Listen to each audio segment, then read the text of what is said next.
They said the Hightowers of Oldtown had always been a prudent, measured family, as ancient and unyielding as the tower that gave them their name. They were the stewards of knowledge, patrons of the citadel, and protectors of the faith. To look upon the towering edifice of the Hightower was to see the achievements of centuries, the layered wealth and wisdom of generations. The family, it was believed, did not move lightly, and seldom took up arms unless necessity demanded it. Yet in the year that men came to call the time of two flames, Oldtown defied that heritage. Under a singular confluence of ambition, fear, and vengeance, House Hightower declared itself a free and sovereign kingdom, to stand beside King's Landing rather than under it. It began in whispers that no one could name the source of. They spread through taverns and merchant ships, among citadel novices and highborn visitors, until they coalesced into a single rumor. Lord Donald Hightower was consulting with the most learned of maesters, the most pious of septons, and the wealthiest of merchants. He had begun to hoard grain and metals in vast quantities. He had ordered an expansion of the old city walls. He was seen more frequently in the company of hedge knights, sellswords, and famed swordsmen from the free cities.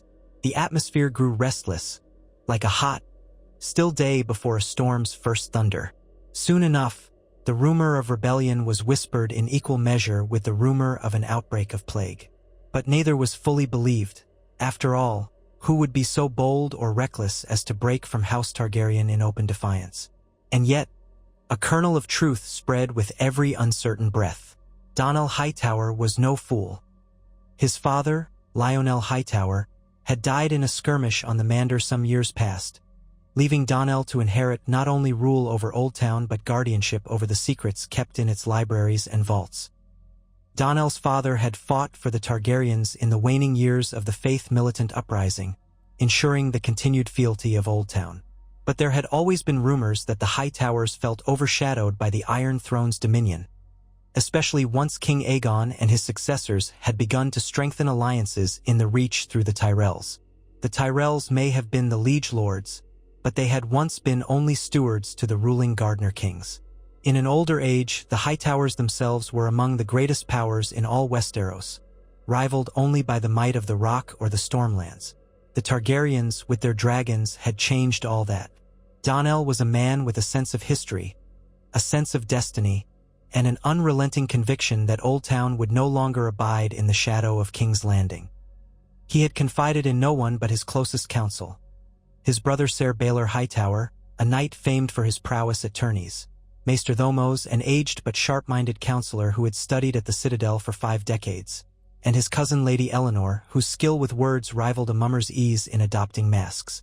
These 3 formed the pillars of Donell's rebellion. For rebellion it was, though none dared name it such until Donell himself spoke the words, in the privacy of his solar, beneath the watchful eyes of the painted glass windows that overlooked the city. "We cannot remain as we are," he told them, voice low. "The Targaryens squeeze us, though they pretend to ignore us. Their dragons cast a shadow that grows longer with each year, while our city grows too thick with people who cannot feed themselves. We have commerce, yes, we have knowledge, yes, but we have lost our pride. If we wait, in time we will lose more." Ser Baelor, standing by the hearth in his plain tunic and breeches, nodded slowly. "We have the men. The tower stands tall. But the dragons remain. If the king sends them, we must be prepared. Even the thickest walls burn."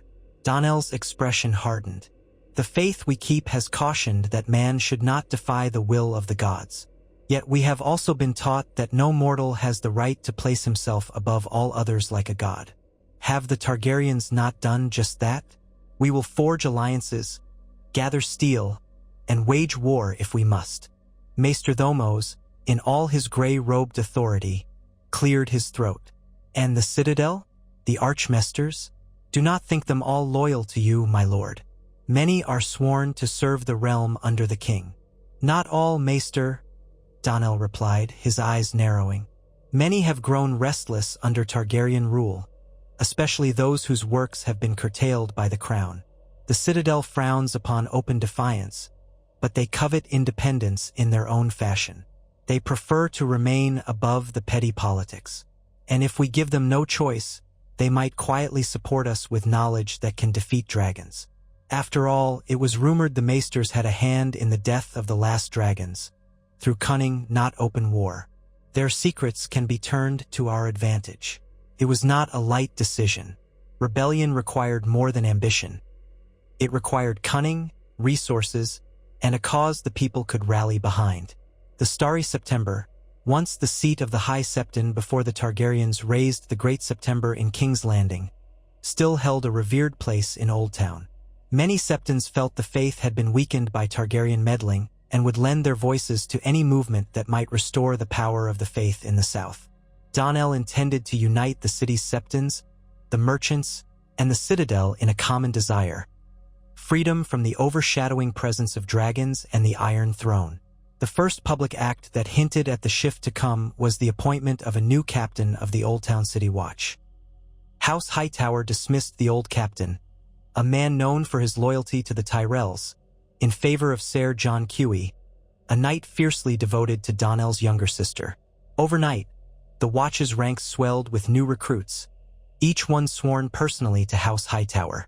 The city's gates, once open in welcome to all travelers, now had stricter inspections, and caravans heading north to Highgarden were detained.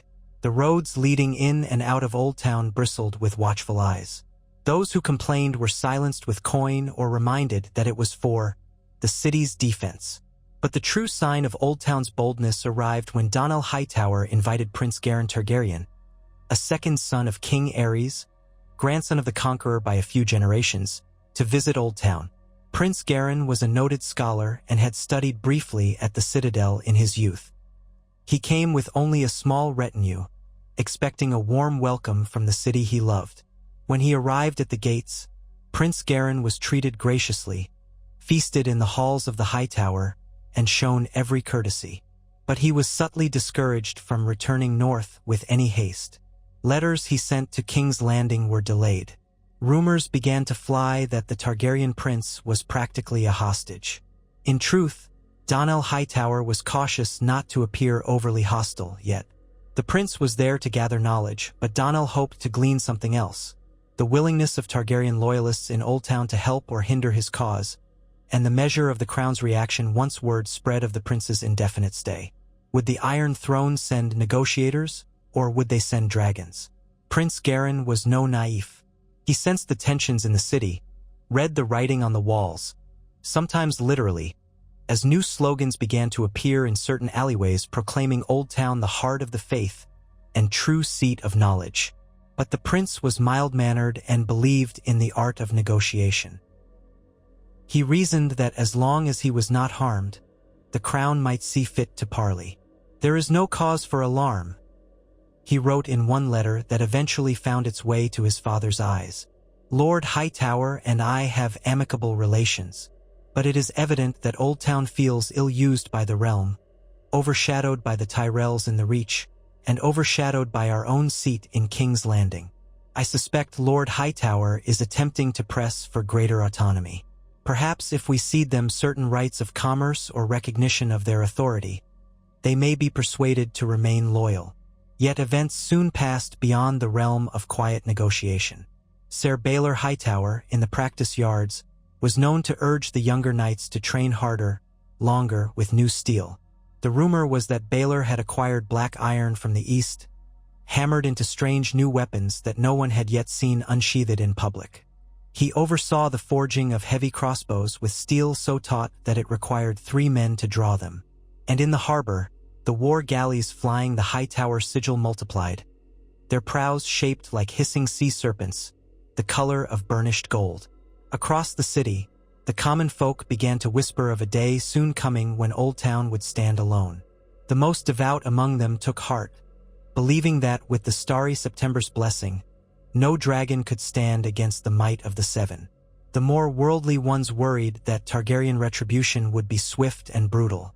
The wise cynics predicted that House Hightower was biting off more than it could chew, for the crown had subdued far greater rebellions in the past. It was on a balmy afternoon, under a sky hazy with cooking smoke and the smell of fish wafting from the docks, that the Targaryen embassy arrived. Lord Reuben Celtigar, a tall, gaunt man with a silvered beard, commanded a small retinue of men, bearing the royal banners of the three-headed dragon of House Targaryen. They were received in the mighty hall of the Hightower, guided by knights loyal to Donnell. Prince Garin stood at the Lord's left side, calm but evidently curious. Lord Celtigar's mission was clear. He came to secure an oath from House Hightower that they would remain loyal vassals, and to bring the prince back to King's Landing. Donnell Hightower, standing at the dais with the arms of his house behind him, silver and gray, the blazing tower crowned in flames, listened courteously. By custom, he should have offered Celtigar a seat of equal honor, but he did not. Instead, he addressed him with calculated politeness, as though the ambassador were a mere traveling merchant. Oldtown has no desire to break faith with the Iron Throne, Donnell said, but we must have certain guarantees. We have been burdened with taxes for warships we rarely see, and we have come to question the Crown's involvement in matters of the faith. If the Targaryens would reaffirm Oldtown's ancient rights as a seat of knowledge and piety, if they would cease meddling in the appointment of septons, if they would grant us certain immunities from tariffs, perhaps we might find our fealty easy to swear once more. Lord Celtigar's nostrils flared. His Grace has no intention of offering special treatment to any one city or lord. We recognize the ancient history of Oldtown, but you are vassals of the Crown, my lord. You will yield Prince Garin his leave to return north, and you will renew your oaths. That is the extent of negotiations. Donnell's eyes flickered with annoyance. He glanced at Prince Garin, who looked conflicted. Then Donnell gave a short, stiff bow. I see. I must confer with my council before giving you a final answer. Thus, the delegates were escorted to handsome apartments in the Hightower, overlooking the harbor. That night, Maester Thomos quietly explained to Donnell and Ser Baelor that the Targaryens had begun to muster men near Storm's End and Casterly Rock, suspecting that a rebellion might be in the offing. Ravens had arrived at the citadel carrying messages that had been accidentally read by sympathetic maesters. War was coming. Donnell's final move was to present Lord Celtigar with a sealed letter, offering a last chance at a negotiated settlement. A free city in all but name, with the Hightowers as nominal vassals but effectively independent. He knew well that the Targaryens would refuse. The letter was delivered anyway, for the sake of show. Then, on a crisp morning, the bells of the starry September began to ring. Citizens thronged the streets to see the unusual sight. The High Septon, an aged man in shimmering white robes, leading a solemn procession of septons and septas to the gates of the Hightower. They carried a litter in which lay the skeleton of King Urrigan Hightower, a relic centuries old, said to be a testament to the days when Oldtown had its own kings. The High Septon led them in chanting prayers for the city, for the Hightower, and for deliverance from tyranny. The invocation of tyranny was not subtle. As the faithful looked on, many fell to their knees. A wave of fervor rippled through the streets. It was as though a new wind had swept across the city, filling hearts with pride and zeal. The starry September stood with House Hightower, and thus the faithful across the city stood with House Hightower. That evening, when Lord Celtigar demanded an audience, he was told, politely, that the Lord of Oldtown was otherwise engaged. By nightfall, the Targaryen delegates discovered they were being respectfully, but quite literally, locked in their quarters. Prince Garin, though technically free, had lost his personal guard to some pretense. When the prince came to Donnell, demanding an explanation, Donnell met him in a dimly lit courtyard. Ser Baelor stood with one hand on his sword, an imposing statue behind his brother. Your father offers us no choice, Donnell explained. We will not remain under the throne's heel. If it must come to war, let it come. Prince Garin paled. You do not know what you invite. The crown has dragons, Lord Hightower. You have piety, walls, swords, but dragons care little for city walls. Donnell's expression did not waver. I know this, yet I also know that the last dragons of your house were sickly and few. The line of living dragons has dwindled, and I know secrets from the citadel, herbs and potions that might poison even a dragon's meal, or crossbow bolts meant to penetrate scales. By the will of the Seven we will stand. As for you, I harbor no wish to kill or harm you, my prince. You are free to remain as our guest until this is settled. Your father might prefer you safe, even if nominally captive, rather than a corpse on the battlefield." Prince Garen understood, with dawning dread, that war was imminent. He knew the crown would not suffer such open defiance. It was no longer a matter of haggling over taxes or trade rights. House Hightower was reaching for the power to declare themselves kings. In King's Landing, King Aerys, father to Garen, an aging monarch who had never ridden a dragon himself but who still commanded several Targaryen scions who did, reacted with fiery anger to the tidings brought by ravens and informants. He declared the Hightowers traitors. The Tyrells, hearing of the gravity of the situation, reluctantly assembled their banners in Highgarden, for they were sworn to defend the authority of the throne in the Reach. Though many Tyrell bannermen had long-standing friendships with the Hightowers, fealty demanded they obey the king's call. Soldiers marched from Highgarden. Lannister forces prepared to sail from Lannisport to the Whispering Sound, to blockade Oldtown's shipping lanes. The Redwyne fleet from the Arbor was rumored to be mobilizing as well. King Aerys intended to isolate Oldtown from the rest of Westeros, to starve them into submission if they would not yield otherwise. But Donnell Hightower, in the tower's high chamber, received frequent updates from Maesterdomos, who had a network of ravens and informants well placed. The Lord of Oldtown had not pinned his ambitions on a single stroke. He had prepared for a multi-front conflict. He had gold in abundance, which he used to hire mercenaries from the free cities, including a large band of Myrish crossbowmen and a sell-sail fleet from Lys. That coin also bought the silence or cooperation of certain lords in the Dornish marches, who agreed to allow Oldtown's men to pass unmolested. Rumors abounded that House Hightower even reached out to Dorne itself, hoping to exploit the Martell's grievances against Targaryen rule. A secret marriage pact was whispered, though never confirmed. And so, the year of the Time of Two Flames entered its hottest season with swords half-drawn on either side. Oldtown's defiance became official the day Donnell Hightower, dressed in full regalia, strode into the starry September and was crowned King of the Beacon by the High Septon himself. The bells rang wild through the city, proclaiming the city's break from the crown. People flooded the streets in celebration or dread. The faith militant was rearmed in the city, openly taking up steel and marching in formation beneath the seven-pointed star. The merchants were pressed into service building supply lines and forging new arms. The citadel grew uneasy, for while many junior maesters and novices supported Oldtown's independence, the archmaesters worried about the havoc that would be unleashed if the Targaryens came with fire and blood. But Donnell had prepared for this moment. He gave stirring speeches that the city had a duty to preserve its ancient rights, to stand as the heart of faith and learning. He stoked pride and resentment in equal measure. Most of the citizenry rallied to him, enthralled by the prospect that Oldtown would reclaim the glory of centuries past. With the city secured under his new crown, Donnell, now styling himself King Donnell I of Oldtown, moved swiftly to secure alliances. He sent envoys to treat with the Martells, the Florents, and lesser houses that chafed under Tyrell rule.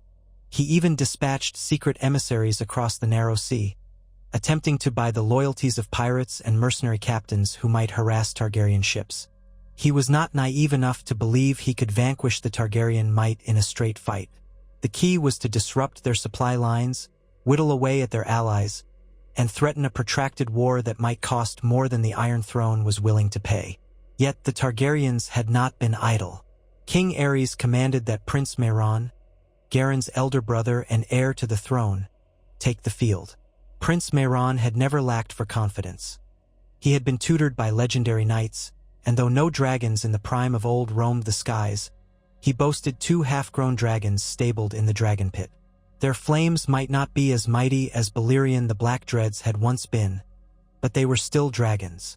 The news that Prince Mairon's dragons were being flown toward Oldtown spread quickly, filling some hearts with fear and others with grim determination. The next months saw the opening exchanges of war. In the waters off the coast, House Hightower's newly expanded fleet clashed with Redwyne galleys. The fighting was inconclusive, but it prevented a swift blockade of the harbor, allowing Oldtown to remain open to trade for the time being. Overland, Tyrell banners approached from the north, only to be harassed by raiders, archers, and men from houses that had thrown in their lot with Oldtown. It was not a full-scale engagement yet, but a series of skirmishes designed to slow the Tyrell advance. Word of the Faith militants' resurgence spread terror among some of the smaller lords who remembered the chaos from decades past. Among Oldtown's defenders was a new generation of knights, sworn to King Donnell's personal standard.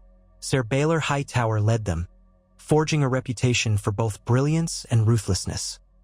He harried the Tyrell outriders and engaged in cat-and-mouse tactics along the Mander's waterways, turning the flat farmland into a treacherous swamp of hidden pitfalls. A rumor swirled that Baelor's men had learned a new method of using wildfire, taught by a disgraced pyromancer who fled King's Landing. The memory of how wildfire could ravage entire armies kept many of the Tyrell bannermen cautious, unwilling to risk a bold march. Inside Oldtown, tension was as thick as the summer heat. Prince Garin remained a reluctant guest. He had free reign in the Hightowers' upper floors and was even allowed to walk the city under guard. The prince bore witness to the mood among the small folk, some devout, some merely opportunistic, all uncertain of what tomorrow might bring. He saw families preparing to shelter within the city walls if a siege came. He watched the blacksmiths forge arrowheads and spear tips day and night. He visited the citadel, where some archmasters accused him of bringing the crown's wrath upon the city. Garin, mild-mannered and scholarly, wrote letters to his father, pleading for a negotiated settlement. Those letters reached King Aerys only after weeks of delay, and each time, the king's response was the same: let the city yield or face Dragonfire. By harvest time, the Tyrell host had regrouped and begun a methodical march on Oldtown. Siege engines rolled behind them, along with hundreds of knights from the greatest reach houses: Tarly, Oakhart, Rowans, Fossaways, and more. They demanded that House Hightower stand down and release Prince Garin. In reply, King Donnell sent a single rider to the Tyrell lines, bearing a missive that read, "Oldtown bows to no usurper's seat. Turn back or face the wrath of the Seven." The Tyrell forces advanced. The first major engagement took place near Honeywine, a short distance from Oldtown's gates. Baelor Hightower led 3,000 men, bolstered by mercenaries from across the narrow sea. The Tyrell host was larger, though nearly 5,000. For half a day, the forces skirmished back and forth. Archers rained arrows. Knights clashed on horseback. The land grew muddy with blood and churned earth. A final, desperate flank maneuver by Baelor threatened to rout the Tyrells, but Lord Tyrell himself unleashed a contingent of heavy cavalry that drove Baelor's men back. By nightfall, the field was strewed with corpses from both sides, and the Tyrells had inched closer to Oldtown. But they had not broken Baelor's lines. The next day saw more of the same: short, brutal clashes, with neither side gaining a decisive advantage. Meanwhile, from the southern horizon, a sight not seen in decades appeared. Two young dragons, their scales a dull red-brown, soared across the sky. Prince Mehron, clad in black armor trimmed with red, rode the larger one, and his sister, Princess Galena, rode the smaller. When the dragons first appeared, Oldtown's defenders felt a chill that had nothing to do with the crisp autumn air.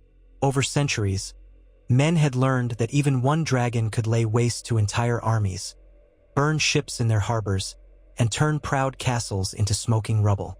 The city's high walls were no sure defense if a dragon decided to unleash its fire from above. King Donnell had, however, prepared for this day.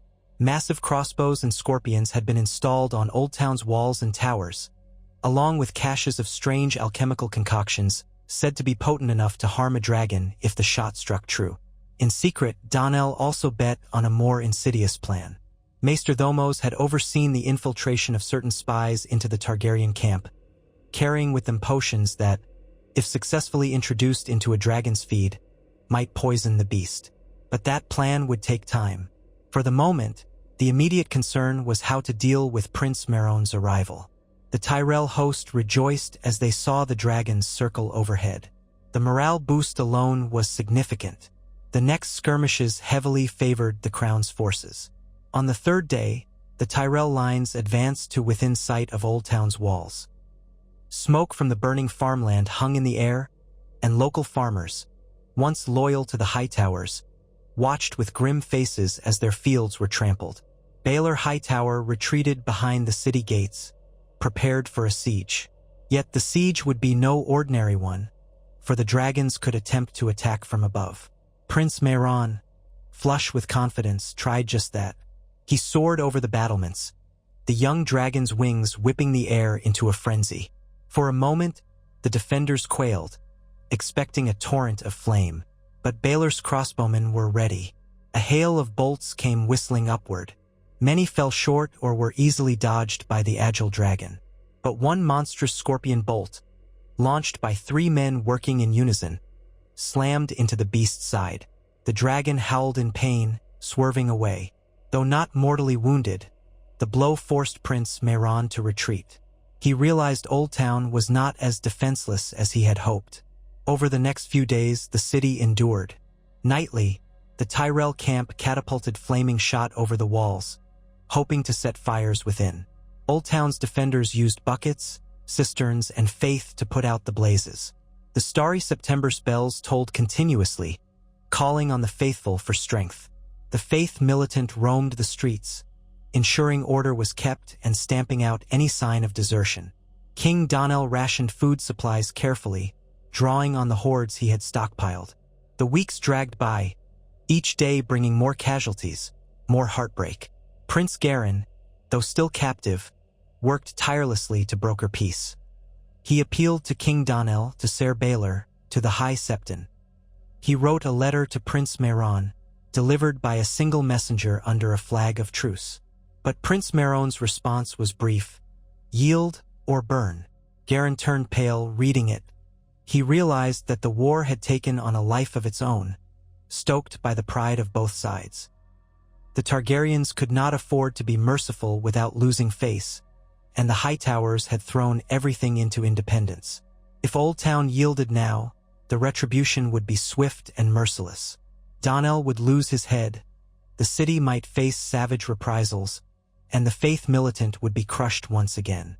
Garin saw no easy path out of the predicament. The Tyrell lines encircled Oldtown from the northeast, and the Red Wine fleet hovered in the waters to the west, controlling the Whispering Sound. Still, a narrow corridor remained open to the south, toward the open sea and Dorne. King Donnell used that corridor to bring in some supplies by swift, stealthy ships at night, but it was not enough to fully sustain the city if the siege lasted through winter. Meanwhile, the Targaryen dragons made sporadic attacks, each time repelled by Oldtown scorpions and archers, but not without suffering losses among the defenders. The smell of burned flesh and scorched stone clung to the air. Rumors persisted of a bigger, older dragon that might be roused from the dragon pit in King's Landing. Some said that the Targaryens still had one last monstrous beast, old and reclusive, hidden from the eyes of the realm. Others dismissed it as rumor meant to break Oldtown's spirits. King Donnell refused to be cowed by such stories, but he redoubled efforts to strengthen the city's defenses against dragonfire. The Citadel's vaults produced tomes about the weaknesses of dragonkind, about how the Valyrians had once kept them under control with certain horns and incantations. Stray references to spells, horns, and hidden knowledge circulated among the maesters, though no one was certain which, if any, might be real. Yet, just as winter threatened, a new front opened in the war. Word reached the Tyrells that a Dornish host was marching through the Prince's Pass, bound north. Uncertain if the Dornish meant to support Oldtown or exploit the chaos for their own ends, the Tyrell forces hesitated. Prince Mehran and Princess Galena, with their dragons, flew out to scout. They returned with news that the Dornish appeared to be making common cause with the Hightowers. Prince Mehran realized that if the Tyrells allowed the Dornish to join with Oldtown's defenders, the siege might become unbreakable. He urged an immediate strike on Oldtown before the Dornish could arrive. Thus began what would be remembered as the Battle of Oldtown Fields. The Tyrell host advanced at dawn, under the watchful gaze of the 2 dragons overhead. The plan was to draw out Baelor Hightower's forces, or at least to breach the walls through direct assault, employing siege towers and rams. The farmland just outside Oldtown had become a wasteland of churned earth and broken farms, but it was still open enough to accommodate a massed attack. The Targaryen knights and the Tyrell bannermen formed rank after rank, their banners snapping in the early morning breeze. Inside the city, Baelor Hightower and the Faith militant massed near the gates, while crossbowmen lined the walls. King Donnell took position atop the walls, near the Scorpions, determined to oversee the defense. The bells of the starry September rang, echoing across the sky.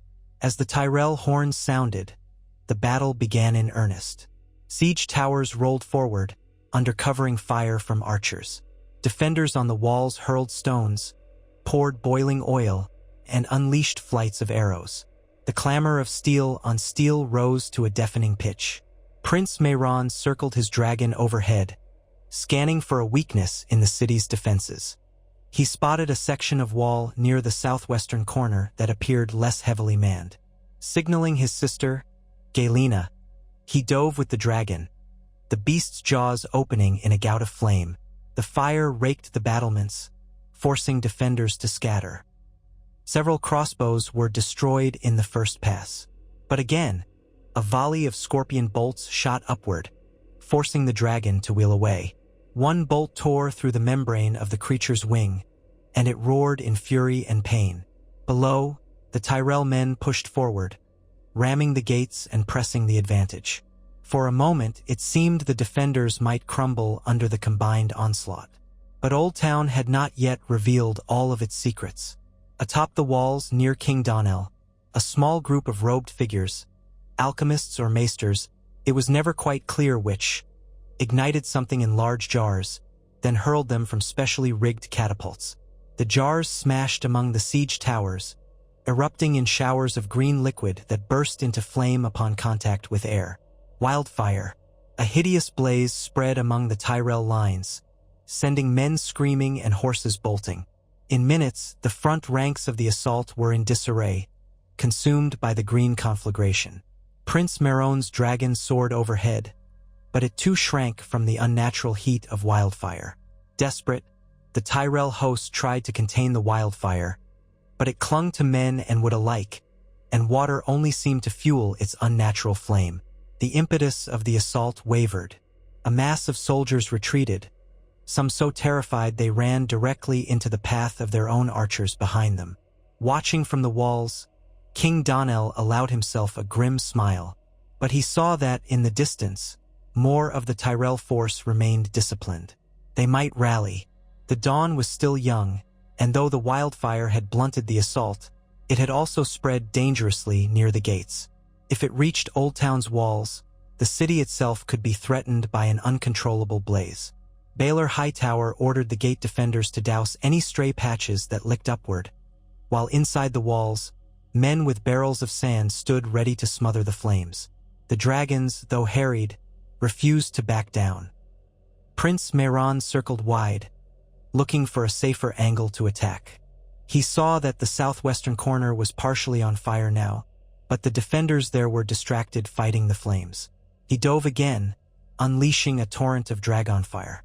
Stone cracked from the intense heat, and defenders were forced back, leaving a portion of the wall momentarily unguarded. The Tyrell men, recovering from the wildfire's chaos, rushed toward that section, forming a wedge. They pressed ladders against the heated stone, braving the risk of slipping or burning. A chaotic melee ensued atop the battlements, with knights on both sides falling to their deaths. Ser Baelor, seeing the danger, led a charge of mounted knights through the southwestern gate, surprising the attackers from the flank. Horses thundered out, crashing into the Tyrell infantry at the base of the wall. The clash was fierce. Men screamed as they were trampled or skewered by lances. Baelor himself took a spear thrust to his left arm, but kept fighting, cutting down foes with savage determination. The Hightower knights pressed the advantage, forcing the Tyrell men away from the ladders. Overhead, the smaller dragon, ridden by Princess Galena, swooped down. She tried to scatter the cavalry, but crossbow bolts whistled upward. One bolt struck the dragon in the neck, and it shrieked, flailing in the sky, black blood dripping to the ground below. Galena clung for dear life, forced to retreat again. By midday, the field was a smoking hellscape. The Tyrell host had suffered heavy casualties and was unable to maintain its cohesive assault. The defenders were bloodied but still held the walls. Prince Mehran, seething, urged one last push, but Lord Tyrell, who had witnessed the devastation of the wildfire, feared losing his entire army. He signaled a retreat, intending to pull back, regroup, and plan a more cautious strategy. The dragons circled overhead, providing cover as the battered Tyrell forces withdrew to safer ground, out of range of the city's war machines. Yet the day was not done with horrors. As the sun dipped low, a group of riders approached the Tyrell encampment from the southeast. They bore a banner with a golden rose entwined with a spear, the sign that the Dornish had arrived, having forged some sort of alliance with House Hightower. Their force was not massive, perhaps 4,000 lancers and spearmen, but it was enough to menace the Tyrell lines from the rear. The Tyrell host now found itself between Oldtown's walls and the Dornish on the open field. Prince Mehran realized the precariousness of the situation. He still had the dragons, but both had been wounded. If he risked them again, they might be killed outright, leaving the Targaryens without their greatest advantage. Lord Tyrell, likewise, was reluctant to engage in a two-front clash in his weakened state. Night fell with the Tyrells pinned in place. The smell of death hung over the battlefield.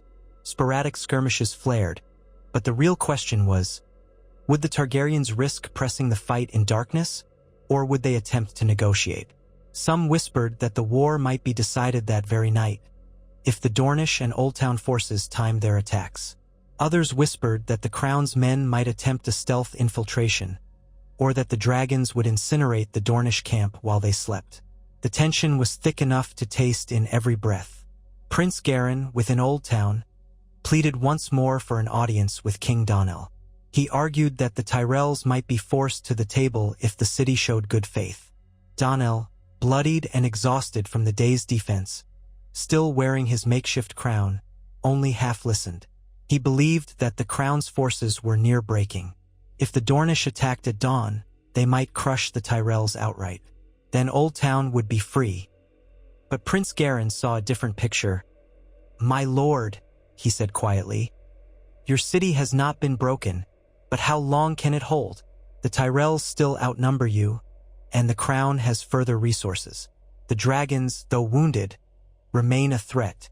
If your walls should fall, the city will be put to the torch. The faith, the citadel, your own people. Do you wish to see them burn?" Donnell's face was drawn, his eyes shadowed by weariness and loss. "I would see them free," he answered, "not living in fear of a monstrous beast that calls itself the rightful ruler. This city was once the seat of kings.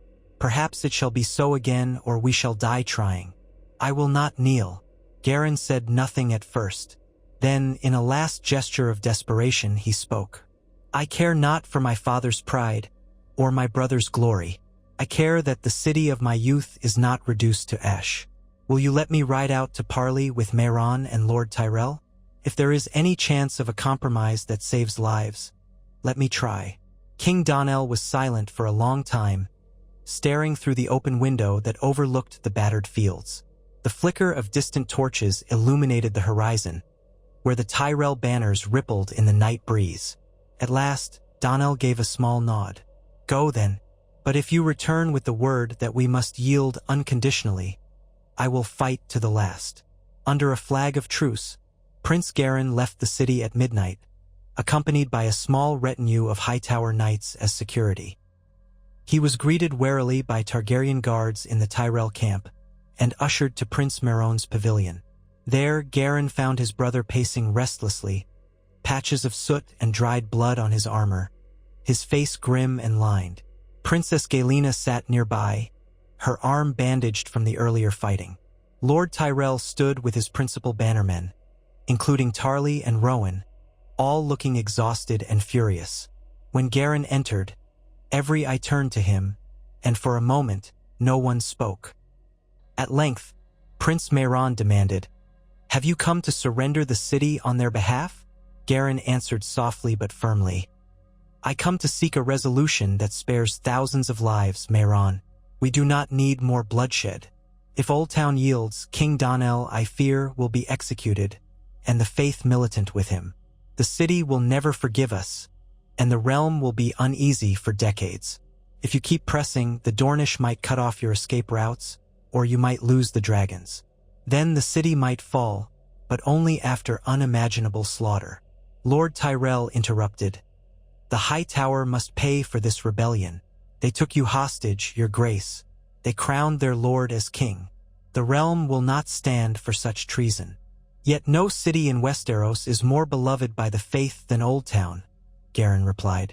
If it is destroyed, the small folk across the realm will blame the crown. There would be uprisings, faith-driven fury.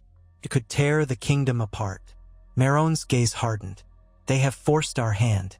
My father expects nothing less than their absolute surrender. Garin took a deep breath.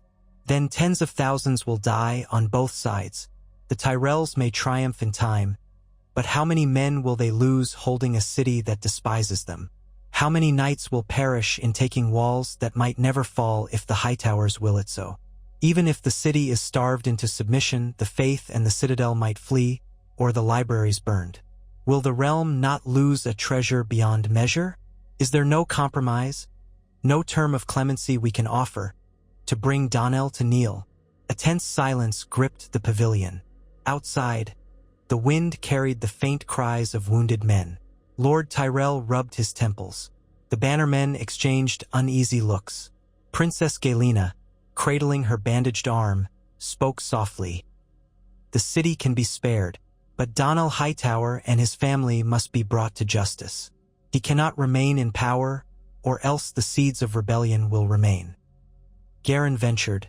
If you offer Donnell a means to abdicate his claim and take the Black, or perhaps go into exile, maybe that would satisfy your demands while leaving Oldtown intact. Lord Tarly snorted. Exile? After so much blood spilled? Lord Tyrell mused. Yet if he is executed, the faith might rise in the rest of the realm. The small folk who hold the starry September sacred might never forgive us. The High Septon himself might declare a new uprising. The Tyrell name would be forever tarnished as the butchers of Oldtown. In Dorne, the Martells would have a field day stirring up dissent. The realm would not know peace for years. Meryn looked torn. He closed his eyes, remembering how the scorpion bolts had torn through his dragon's hide, the men incinerated by wildfire, the prayers of the faith militant. He remembered that Garin had always been the gentler soul, the one who believed in bridging differences. I must consider it, Meryn said. But if we allow Donnell to live, we must ensure he can never threaten the crown again. We must retake the city. The Targaryens cannot appear weak. Garin exhaled in relief, feeling that at least the door to negotiation was not slammed shut. Grant me a day to bring them your terms, he said. If Donnell refuses, then you may assault the walls at dawn the next day. But if he accepts, we save the city. That was the uneasy pact hammered out in the dead of night. Garin left the Tyrell camp under the same banner of truce, returning to Oldtown's walls as the first hint of dawn colored the sky. King Donnell listened to the proposed terms in the presence of Ser Baelor, Maester Thomos, Lady Eleanor, and the High Septon. The terms demanded that Donnell relinquish his crown, that House Hightower swear fealty once more, that the city open its gates to Targaryen loyalists, and that Donnell, along with his immediate kin, submit to judgment by the crown. But the Targaryens would guarantee the safety of the city and the faith. Oldtown's privileges as a center of learning and religion would be reaffirmed, and the crown would not punish the city's inhabitants for the rebellion. The war, the Tyrells said, need not continue. Anger flared among Donnell's council. Ser Baelor declared it an outrage that after all their valor, they should now grovel. Lady Eleanor reminded Donnell that if he surrendered, the Targaryens could renege on their word. But the High Septon, trembling with weariness, quietly said, "How many faithful have died already? How many more must burn before we accept the needs of the living? The gods do not demand we walk into the dragon's flames for pride's sake." Donnell said nothing at first, gazing out across the city. He saw the battered walls, the smoke drifting from blackened fields. He saw how his people lived in fear, how the citadel's novices hurried to treat the wounded. He saw the starry September with the dawn's light upon it, and he wondered if it might be cinders by this time tomorrow if the dragons attacked in force. He felt the weight of a broken dream, the dream of a free and mighty Oldtown, resplendent in independence. But he also felt a twinge of guilt for the countless lives lost to get here. What if I refused? Donnell asked quietly, though he already knew the answer. Maester Thomos bowed his head. Then at dawn tomorrow the Tyrells will strike again, with both dragons, more siege engines, and the full might they can muster. Perhaps the Dornish might save us, perhaps not. Even if we drive off this attack, the city will starve come winter. The realm will close its fist around us, and the toll on the innocent will be immense. Donnell closed his eyes. The idea of bending the knee after all he had done was anathema to him. Yet the city's survival hung in the balance. So be it, he said at last. I will meet Prince Mehran in the field and present myself. But I will not be paraded in chains like a common criminal. Let him see that I come of my own will to ensure peace. Word was sent, and at midday, under the watchful eyes of both armies, Donnell Hightower rode out from Oldtown's gates. He did not wear his crown, but he wore the regalia of House Hightower and carried his sword, flanked by Ser Baelor and a small honor guard. They approached the Tyrell lines, where Prince Mehran and Lord Tyrell waited with their knights, and the banner of the crown fluttered overhead. The two dragons perched at a safe distance, licking their wounds, still menacing. Prince Garin stood nearby, tension etched across his face. Before assembled thousands, Donnell Hightower declared his abdication of the title King of Oldtown and surrendered his sword to Prince Mehran. He bowed his head, acknowledging that House Hightower would once more be vassals to the Iron Throne. Gasps and murmurs rippled through both sides. Some of the Hightower men wept with shame, feeling their valor had been in vain. Others felt relief, believing their lives were spared. Lord Tyrell stepped forward, demanding that Donnell be clapped in irons at once. But Prince Mehran, mindful of the precarious politics, waved him off. "He is our prisoner," the prince said quietly, "but we shall treat him as befits his station until my father pronounces sentence." At that, Donnell turned to Garin and murmured, "You have your peace, my prince. See that it does not die on the points of your brother's swords." Garin met Donnell's gaze with quiet respect. "I will do what I can," he promised. So it was that the war ended, not with a triumphant storming of the gates or the roar of dragonfire, but with a somber surrender. The Dornish, arriving too late to turn the tide, chose not to engage in a fruitless war. They withdrew, content to watch how the Targaryens would handle the aftermath. Oldtown's walls remained standing, though scarred by flame and siege. The faith militant quietly disarmed, under the watchful supervision of the crown's men. Prince Garin interceded on their behalf, arguing that it would be unwise to provoke the faith anew. Many Targaryen loyalists wanted harsh retribution, but King Aerys, from King's Landing, recognized the wisdom of leniency, at least to a degree. In the weeks that followed, Tyrell banners flew over Oldtown, but the city was not sacked. Trade resumed slowly. The starry September spells rang again for normal services. The citadel reopened its gates, tending to the wounded from both sides. A sense of exhaustion pervaded the streets. The people wore grim faces, uncertain of their city's future. Rumors abounded that Donnell Hightower would be executed, or that he would be exiled or forced to take the black. No one knew for certain. When the final royal edict arrived from King Aerys, the city gathered in the square before the starry September to hear it read aloud by Prince Garin. Donnell Hightower stood in chains, albeit gold-plated ones, flanked by Tyrell guards. The edict declared that Donnell Hightower had committed high treason by crowning himself king and holding Prince Garin hostage. The punishment for treason was death, but in recognition of the Hightowers' distinguished legacy, and out of respect for the starry September and the citadel, the king offered a more merciful path. Donnell would be stripped of his lordship, forced to take the black at the wall. House Hightower would remain in possession of Oldtown, but the next in line, Ser Baelor, would rule as Lord Hightower under the oversight of the Tyrells, and must swear fealty anew to the Iron Throne. The Faith Militant was once again disbanded, with the Crown's guarantee that no further punitive measures would be taken against the Starry September. The city watched in hushed silence as Donnell accepted the sentence. He made no plea for his life. He had already known this would be the outcome if he surrendered. Perhaps, in his heart, he had hoped for an honorable death on the battlefield rather than to spend the rest of his life on the frigid wall. But if the city was to be spared a worse fate, he would endure it. "I have done what I thought best for Oldtown," he said in a voice that carried across the crowd. "May the Seven protect her still." The next day, under guard, Donnell Hightower left Oldtown on a ship bound for Blackwater Bay, and then north to the Wall.